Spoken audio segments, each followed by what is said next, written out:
runtii waxaan jecelahay inaan kelmad ku saabsan roobdoonka iyo abaarta idhaahdo.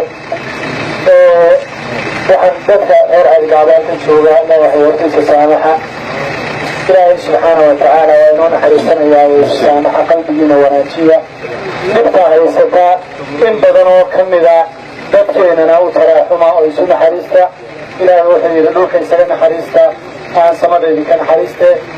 u naxariista in badan baa dhiban. waxaanu soo maray dhul aad u badan.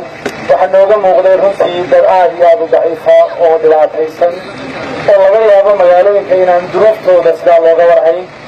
waxaanu soo maray xeryo waaweyn oo edeg yar u soo adheen xoolihoo lagu soo ooday oo aan 30 neef gaadhayn oo aan neef laga dhashay mid laga iibiyo toona lahayn. waxaanu soo maray carruur yaryaroo lagu xareeyey guri oo lagaga guuray oo aan qof la joogin oo quraacan oo biyo cabin oo dhibaataysan oo mayeedhaana oo aan 10 jir ugu weyn malaa 10 jir gaadhin oo biyaah. waxaanu soo maray waayeel cidna fadhiya. waxaanu soo maray runtii duruufo aad iyo aad u qallafsan oo markii naloo sheegayey midiba mid ka dhamay. markii naloo sheegayey waxuu ahayd jeegmo iyo maqal, laakiinse markaanu aragnay aad iyo aad runtii xanuun u leh. waa dadkeennii iyo ahalkeennii iyo dadkaynu ku tiirsanayn iyo xoolahaynu ku tiirsanayn. dadka noocaasa ha loo naxariisto.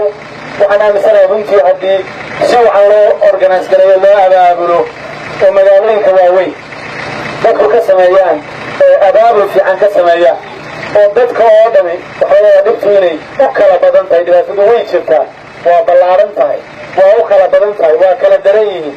dadka ducafada ayaa aadka u liita. waxaa laga yaaba inay ka kooban yihiin, inta dhibtu hayso inay ka kooban yihiin in dadkaa gaar loogu fiirsado oo la qoro. oo iminka waxaan arkaya magaalooyinkaanu soo maray dadka magaalada degan baa la qorayo la odhanayay magaalada intaasaa degana wax ku siiya.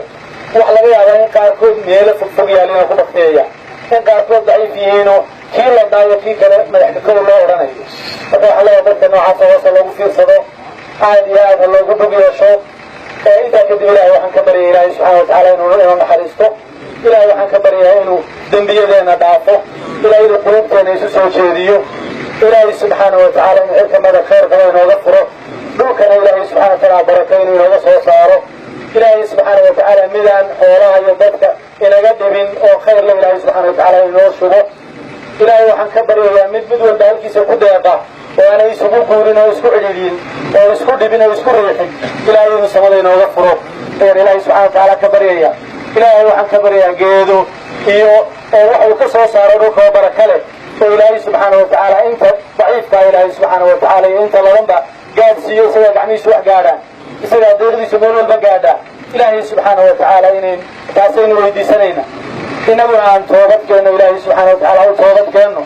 allahuma asqina اللهم اسقنا اللهم اسقنا اللهم اسقنا غيثا مقيتا هنيئا مريئا سعا عاما مجللا بالحاجه. اللهم اسقنا اللهم اسقنا اللهم اغفر لنا ذنوبنا يا رب العالمين. اللهم اغفر لنا ذنوبنا اللهم اغفر لنا ذنوبنا. إلهي سبحانه وتعالى دنيا عينو ضعفه. إلهي سبحانه وتعالى عينو نحرسته. إلهنا القرآن كواكو شيء يقول استغفروا ربكم إنه كان غفارا يرسل السماء عليكم مدرارا ويمددكم بأموال وبنين. إلهي سبحانه وتعالى وحكو شيء ذنبيك إلهي تبدأ في ديستا. إلهي سمدوا مدر خير باي يكسين. إلهي أبدأ في ديسكي هذه النمعة ولا أنت بدأ في إلهي ويديسنه عن إلهي وطورت كأنه بلوتنا كيسيدي إلهي سوچيريا عن كل ذلك إن قف ولوا وقال أنه صباحا إنه ورسكمله إذا قفنا وحكمان كرين قفنا أيوت شيئا كرين قفنا ما أنت قف ببالين كرين قفنا تقسي